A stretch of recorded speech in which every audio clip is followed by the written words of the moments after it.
Hello and good morning, all of you. Welcome to the Alpha S Academy's UPSC Environment Series, and we are starting with the part 4 today. We last time completed the part 3. मैं जल्दी में उसको part 4 बोल गया. I am sorry for that, क्योंकि वो part इतना लंबा हो गया था कि मैं खुद ही भूल गया था कि वो part 3 है, part 4 है. So basically this is the part 4 and this is the last part of the environment series, and we'll be covering various environmental legislation, various environmental organizations, acts. ये सब हम इस particular part में देखेंगे. तो आज हम कुछ एक्ट्स देखेंगे मेन, उसके बाद हम अगले लेक्चर में एंसिलरी एक्ट्स देखेंगे जो ज़्यादा इतने इंपॉर्टेंट नहीं है. तो बेसिकली इन्वायरमेंट मैनेजमेंट हमने इस पार्ट को नाम दिया है, and today we shall be studying about the environmental legislation. Now why do we need a legislation? Because there is some problem in the society. What is that problem? Of course that problem is environmental degradation. अब हुआ क्या कि हमने जो environment था या resources थे उसको डिस्ट्रक्ट करना शुरू कर दिया, उसका एक्सप्लॉयटेशन करना शुरू कर दिया, और इतना एक्सप्लॉयटेशन शुरू कर दिया कि हमें लगा कि भाई इस रेट पे तो हम लोग इसको नहीं चला सकते. तो फिर क्या हुआ कि ठीक है यार, कुछ तो हमें लॉ लाना पड़ेगा, और बेसिकली हमने इन्वायरमेंटल लेजिस्लेशन की शुरुआत करी. इन्वायरमेंटल लेजिस्लेशन में भी अगर मैं बात करूँ आपको, पहले वाइल्ड लाइफ लेजिस्लेशन आए, जैसे एलिफेंट प्रिजर्वेशन एक्ट ऑफ 1879. ठीक है. अब हुआ क्या कि बेसिकली पहले पूरी होलिस्टिक एंड कम्प्रीहेंसिव अप्रोच नहीं थी इन्वायरमेंट के प्रति. पहले स्पीसीज स्पेसिफिक या वाइल्ड लाइफ स्पेसिफिक एक्ट्स आए, ठीक है, जैसे वाइल्ड बर्ड्स एक्ट आया, ठीक है. ऐसे ही फिर फॉरेस्ट एक्ट आया 1927 का. अब ये फॉरेस्ट एक्ट 1927 का आज भी बड़ा रिलेवेंट है, क्योंकि this is one of the colonial era law which dealt with the forest, and this act was something which एक टाइप से उसने कंक्लूड कर दिया था. कॉम्प्रिहेंसिव जो वेरियस लेजिस्लेशन था उसको एक साथ, जो पूरा फॉरेस्ट से जो डीलिंग थी वो इस फॉरेस्ट के अंदर डाल दी गई थी.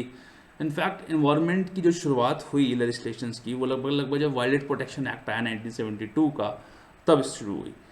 और जब भी आप स्टार्ट करेंगे किसी भी क्वेश्चन में इन्वायरमेंट के, तो सबसे पहले आप कॉन्स्टिट्यूशनल प्रोविजन लिखेंगे, और दो कॉन्स्टिट्यूशनल प्रोविजन तो आपको लिखने ही लिखने हैं. That is article 48A and article 51A. अब ये ए है तो that means they have come by way of amendment. That means they were not originally mentioned in the constitution. जो ओरिजिनल कॉन्स्टिट्यूशन बना था, क्योंकि उस टाइम उतनी नीड नहीं लगी, लेकिन बाद में आए. तो 48A क्या बात करता है? 48A relates to part 4, that is directive principles of state policy. 48A of the constitution of India क्या डायरेक्ट करता है स्टेट को? To protect and improve the environment and safeguard wildlife and forest. ठीक है. Article 51A क्या है? Fundamental duty. Part 4A में वो क्या बोलता है? वो एक फंडामेंटल ड्यूटी इम्पोज करता है सिटीजन्स पे to protect and improve the natural environment including forest, lakes, rivers, wildlife. अब मैं ये बोलूँगा कि क्योंकि DPSP से बड़ा प्यार है UPSC को, तो आप बस ये चार को याद कर लें कि FLRW या कुछ भी जो आपको निमोनिक अच्छा लगता है, कि forest, lake, rivers and wildlife की बात की गई है, बस चार चीज़ों की. And to have compassion for living creatures.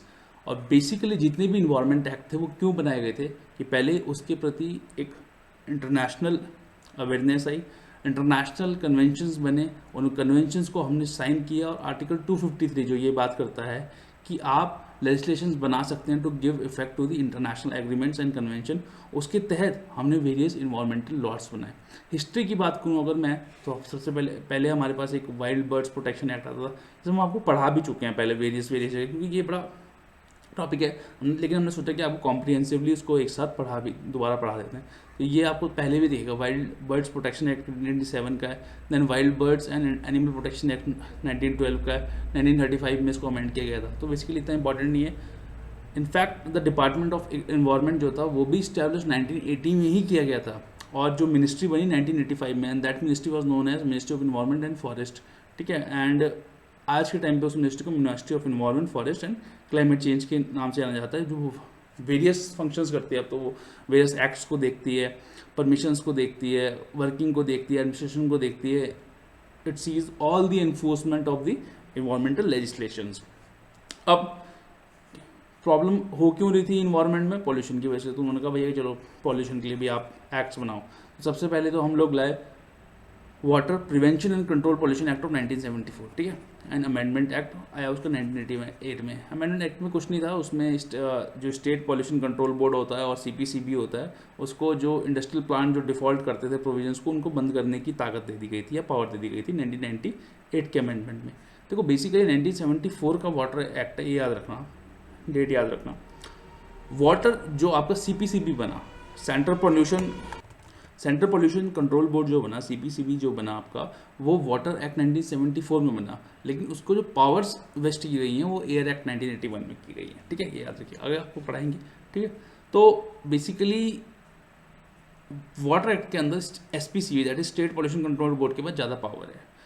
वो ये कहता है कि स्टेट से जो देख रेख है, जो एफ्लुएंट डिस्चार्ज कर सकते हैं, कितना कर सकते हैं, कितना नहीं कर सकते, वो state pollution control board decide करेगा। ठीक है, यूनियन स्टेट्स के लिए, यूनियन टेरिटरीज के लिए सीपीसीबी करेगा, that is central pollution control board. और जो आपस में कोऑर्डिनेट करना है स्टेट्स को, वो भी सीपीसीबी करेगा। तो सीपीसीबी थोड़ा सा बैकसीट लेता है यहाँ इस एक्ट में, और SPCB that is state pollution control board के पास ज़्यादा पावर्स हैं इस एक्ट में, क्योंकि कितना डिस्चार्ज करना है, कितना नहीं करना है। इनफैक्ट इन्वायरमेंटल लेजिस्लेशंस में जितने भी हैं उसमें स्टेट का बहुत बड़ा रोल है, स्टेट्स को ज़्यादा पावर दी गई है अगर एक प्राइमा फेसाई देखा जाए। ठीक है, now act grants power to the board to ensure compliance with the act, comply करवा सकता है। फिर मैंने आपको बताया कि 1988 में एक्ट एक अमेंडमेंट किया गया, उसमें उसको अगर कोई इंडस्ट्रियल प्लांट जो डायरेक्टिव है उसको डिफॉल्ट करता है या नहीं मानता है तो उसको क्लोज किया जा सकता है। अब ऐसी एक water prevention and control of pollution cess act आया 1977 का, ज़्यादा इंपॉर्टेंट एक्ट नहीं है, बेसिकली इसमें एक सेस लगाया गया जो कि वाटर एक्ट की वर्किंग के लिए पैसा जनरेट करता था। ठीक है, और वो पैसा जो है वेरियस जो डिस्चार्ज करते थे लोग, या जो भी एफ्लुएंट डिस्चार्ज होता था वहाँ से वो कलेक्ट किया जाता था और वाटर एक्ट की जो वर्किंग है उसके लिए लगाया जाता था। ठीक है, now the air prevention and control of pollution act of 1981 and amendment 1987 में आई।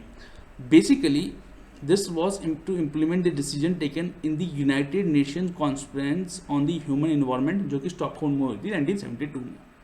Now states not having water pollution control boards were required to set up air pollution boards. ठीक है, तो आज तक आपने पॉल्यूशन बोर्ड सुने होंगे, लेकिन air pollution, water pollution board नहीं थे, तो उन्होंने कहा कि आप एयर पॉल्यूशन बोर्ड्स बनाएं। Under this Air Act, all industries operating within designated air pollution control areas must obtain a consent from the state board। ठीक है, और उस बोर्ड का क्या काम होता है कि आप एमिशन जो स्टैंडर्ड है इंडस्ट्री और ऑटोमोबाइल्स के लिए उसको बताएंगे, and act granted the board to power to the board to ensure the compliance with the act. ये तो कॉमन रहेगा सब पे। ठीक है, तो एयर प्रिवेंशन कंट्रोल एक्ट में आपने क्या बनाया, किस कंप्लायंस में बनाया था, यूनाइटेड नेशन की जो ह्यूमन इन्वायरमेंट के प्रति कॉन्फ्रेंस हुई थी स्टॉकहोम में 1972 में, उसको कंप्लाई करने के लिए आपने ये एक्ट बनाया। आपने स्टेट्स को बोला कि ठीक है, आपके पास वाटर बोर्ड्स नहीं है, आप कोई बात नहीं, आप एयर बोर्ड्स बनाइए। जो भी एमिशन स्टैंडर्ड है, धुआं निकलना है, कितना जाएगा, कौन सी चिमनी लगनी है, कितना कौन सा, जैसे भारत स्टेज 4, भारत स्टेज 5, ये एग्जांपल दे रहा हूँ मैं, ये स्टेट का काम नहीं, बेसिकली तो सेंटर का काम है। कैसे एमिशंस नॉर्म्स होंगे ये सब आप डिसाइड करेंगे और कंप्लाई करवाएंगे। देन एक हमने बॉडी बनाई। अब ये सब तो एक्ट्स हैं, लेकिन इन एक्ट्स को कोई कंप्लाई भी तो करवाएगा या एग्जीक्यूट भी तो करेगा। तो एक बॉडी बनाई हमने, उसका नाम रख दिया हमने central pollution control board. Basically मैंने आपको बता दिया, ये स्टैट्यूटरी ऑर्गेनाइजेशन है जो 1974 के वाटर एक्ट में बनाई गई है। पावर्स एंड फंक्शंस जो हैं इसके एयर एक्ट 1981 में दिए गए हैं। किस मिनिस्ट्री के अंदर आती है ये, ministry of environment and forest and climate change के अंदर आती है। ठीक है, now principal functions of the CPCB as spelled out in water act 1974 and air prevention act 1981, क्या क्या उसके वो हैं फंक्शंस हैं, to promote the cleanliness of streams and wells in different areas of the state by prevention control and abatement of water pollution, to improve the quality of air and to prevent, control or abate air pollution in the country। तो basically वही है कि water pollution और water act में water pollution बचाना है और air act में एयर पॉल्यूशन को आपको रोकना है। ठीक है, अब जो सबसे कॉम्प्रिहेंसिव एक्ट आया है, जो इन्वायरमेंट पे एकदम फोकस हो गया है, इन्वायरमेंट प्रोटेक्शन एक्ट 1986 में हुआ क्या कि भोपाल गैस ट्रेजेडी हो गई, मिसाइल आइसोसाइनाइड निकली और आपको बताइए कि कितने हज़ार लोगों की मृत्यु हो गई। अब गवर्नमेंट को लगा, एमसी मेहता जी एक बहुत बड़े इन्वायरमेंटलिस्ट हैं, आज भी हैं, तो वो कोर्ट गए और उस कोर्ट की फाइट में MC Mehta versus union of India का एक केस है, आप उसको पढ़ सकते हैं। बेसिकली उस केस के बाद ही जो है थोड़ा जागरूकता आई, सरकार को लगा कि नहीं यार एक हमें एक्ट लाना पड़ेगा, ऐसे तो काम नहीं चलेगा, और इन्वायरमेंट प्रोटेक्शन एक्ट 1986 का जन्म हुआ था। अब ये टाइप का अम्ब्रेला लेजिस्लेशन है, ठीक है, ये बहुत सारी चीज़ों से डील करता है।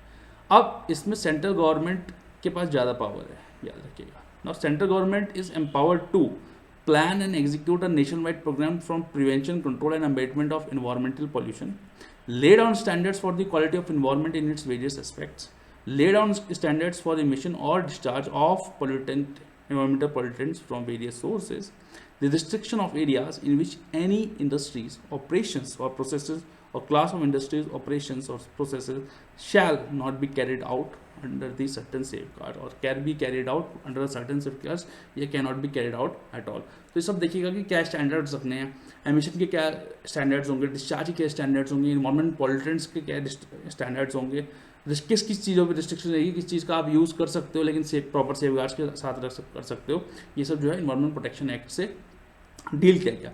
अब बात करते हैं, अभी तक हम किसी डील किया पॉल्यूशन रिलेटेड एस्पेक्ट से, अब हम करते हैं बायोडाइवर्सिटी, प्लांट्स, एनिमल्स, इनके लिए एक एक्ट बनाया गया था बहुत पहले जो, और ये भी बड़ा इंपॉर्टेंट एक्ट है, that is wild life protection act 1972। ये हम आपको पढ़ा भी जा चुके हैं।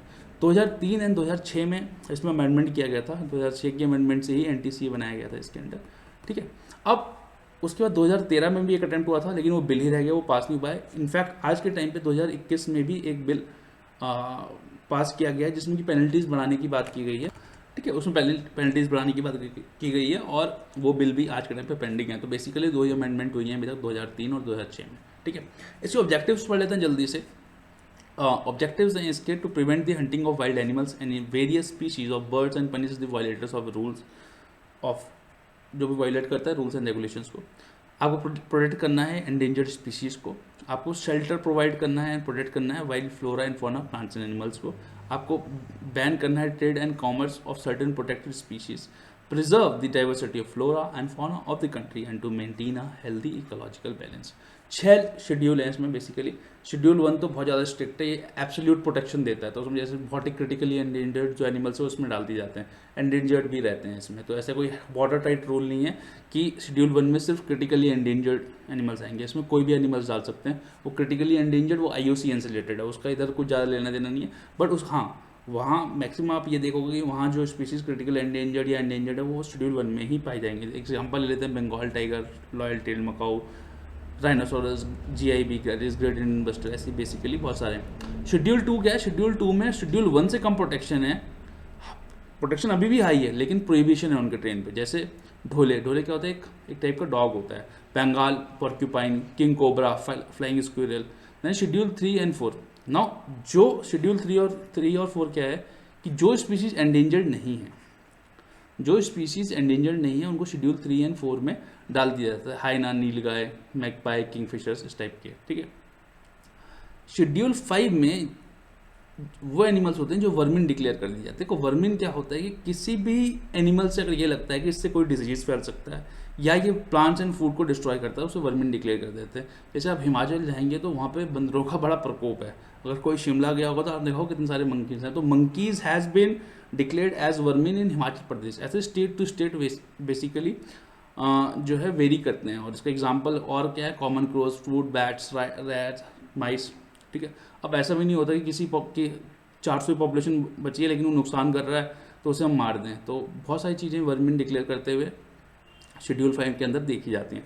नाउ शेड्यूल 6 के अंदर बेसिकली 6 प्लांट्स हैं। वो 6 प्लांट्स कौन कौन से? Red vanda, blue vanda, Kuth, pitcher plant, Beddome's, cycad and ladies slipper orchids. इनके पोजेशन, सेल एंड ट्रांसपोर्टेशन पे कुछ रिस्ट्रिक्शंस है। आपको कल्टीवेशन और ट्रेड करना है तो इसकी परमिशन लेनी पड़ती है आपको फ्रॉम कंपेटेंट अथॉरिटी। अब मैंने आपको बताया कि एक wild life protection amendment bill 2021 का अभी तक पेंडिंग है, जिसमें बेसिकली बहुत सारी चीज़ें गई हैं। उसमें पेनल्टीज़ बढ़ाने की बात की गई है, कंप्लायंस बढ़ाने की बात की गई है। अब बात करते हैं फॉरेस्ट की, फॉरेस्ट कंजर्वेशन की। तो हमारे पास एक फॉरेस्ट कंजर्वेशन एक्ट आया 1980 का। सबसे पहले फॉरेस्ट एक्ट कहाँ आया था? 1927 में। वो एक कॉलोनियल लेजिस्लेशन था, एक बड़ा हॉलिस्टिक एक्ट था वो। बेसिकली जो 1927 का एक्ट था वो 4 टाइप के फॉरेस्ट से डील करता है, that are reserve forest, village forest, protected forest and private forest. और इसमें स्टेट को पावर दी गई है कि they can declare forest land और waste lands as reserve forest, ठीक है। और उसमें जब आप किसी भी उसको फॉरेस्ट रिजर्व घोषित कर देंगे तो उसमें unauthorise felling of trees, quarrying, grazing, hunting, ये सब अलाउड नहीं होती है। and the state governments are empowered to designate protected forest and may prohibit the felling of trees, quarrying and the removal of forest produce from the forest. आप बिना permission के ये सब चीज़ें नहीं कर सकते। उसके बाद 1988 में हमने एक फॉरेस्ट पॉलिसी बनाई। तो 1919 आप फॉरेस्ट की अगर मार्क करेंगे तो 1927 में क्या है, फॉरेस्ट एक्ट आया, देन फॉरेस्ट कंजर्वेशन एक्ट आया 1980 में, देन 1988 में नेशनल फॉरेस्ट पॉलिसी आई। उसका बेसिकली पर्पस क्या था कि to maintain the stability and maintenance of ecological balance. उसके ऑब्जेक्टिव्स क्या हैं जल्दी से देख लेते हैं। Maintenance of environmental stability, conservation of national heritage, checking soil erosion and denudation, checking the extension of sand dunes. देखो सैंड ड्यून्स मतलब कि वो एक्सटेंशन ऑफ सैंड ड्यून्स का मतलब हो गया कि वो ज़्यादा बाहर ना चले जाएँ, क्योंकि जहाँ जहाँ सैंड ड्यून्स जितना फैलते जाएंगे उतनी ज़मीन जो है बंजर होती जाएगी। तो check the extension of sand dunes कि भैया जहाँ तक है वहीं तक रहे, उनको चेक करना है। Increasing substantially the forest and tree cover, meeting the requirements of fuel wood fodder and minor forest, increasing the productivity of forest, encouraging efficient utilization, creating a massive people movements। तो ये है creating a massive people movements, ये important है, क्योंकि important इसलिए हो जाता है क्योंकि ये odd one out है। और आपको किस दिन ऑप्शन में दे देगा कि नेशनल फॉरेस्ट पॉलिसी का ऑब्जेक्टिव क्या है, तो आप कंफ्यूज हो गए, तो इसलिए हम आपको बताते हैं। देन बायोडाइवर्सिटी एक्ट आया 2000 में, ये बड़ा लेटेस्ट एक्ट है। तो बेसिकली एक कन्वेंशन था, कन्वेंशन ऑफ बायोलॉजिकल डाइवर्सिटी, उसमें बात की गई थी इक्विटेबल शेयरिंग ऑफ बेनिफिट्स की। भाई ठीक है, आपके पास फॉरेस्ट है, ठीक है, उससे आप रिसोर्सेज निकाल रहे हैं, या कोई किसी ट्राइब के पास कोई ट्रेडिशनल नॉलेज है, उससे आप कोई प्रोडक्ट जनरेट करते हैं जो ह्यूमन हेल्थ के लिए बहुत अच्छा है। तो बेसिकली बायोडाइवर्सिटी एक्ट बोलता है कि आपको जो बेनिफिट हो रहा है आप उसको इक्वली डिस्ट्रीब्यूट करें वेरियस स्टेक होल्डर्स में, ठीक है।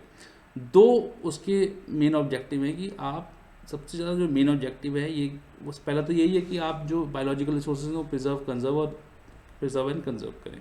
सेकंड यही है कि जो ऑब्जेक्टिव्स है, ठीक है, बेसिकली जो आपका बेनिफिट है, सॉरी ऑब्जेक्टिव्स नहीं, बेनिफिट जो हैं जो कि रिसोर्सेज से आ रहे हैं, आप उसको जो स्टेक होल्डर्स इन्वॉल्व हैं सबको इक्वली डिस्ट्रीब्यूट करें।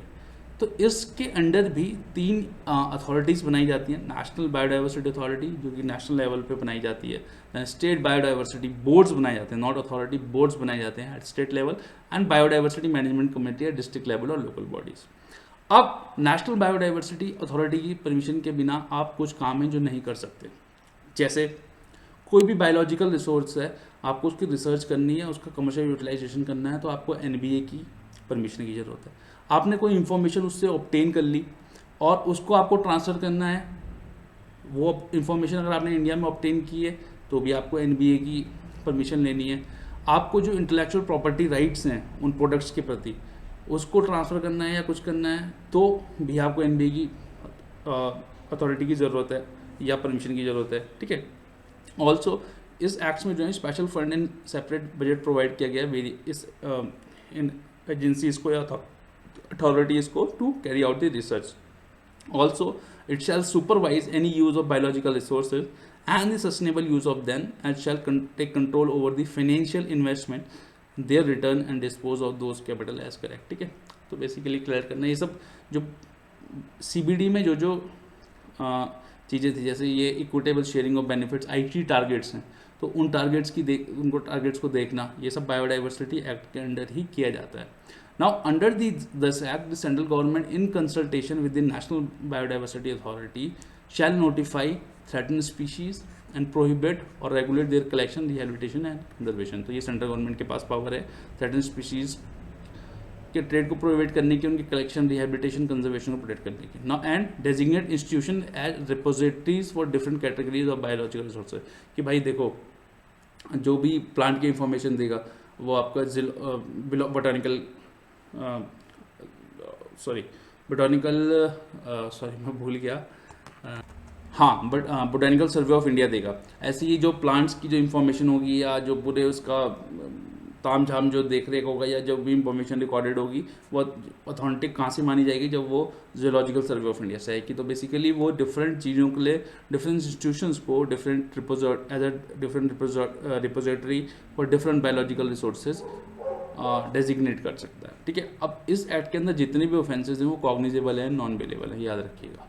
कॉग्निजेबल है, नॉन बेलेबल है, मतलब कि कॉग्निजेंस ली जा सकती है, कोर्ट खुद जाके आप किसी को जाने की ज़रूरत नहीं है शिकायत करने की, कोर्ट्स खुद भी उसका कॉग्निजेंस ले सकते हैं या कोई और व्यक्ति जो ऑथराइज पर्सन है उसका कॉग्निजेंस ले सकता है, और नॉन बेलेबल है, मतलब बेल आपका राइट नहीं है।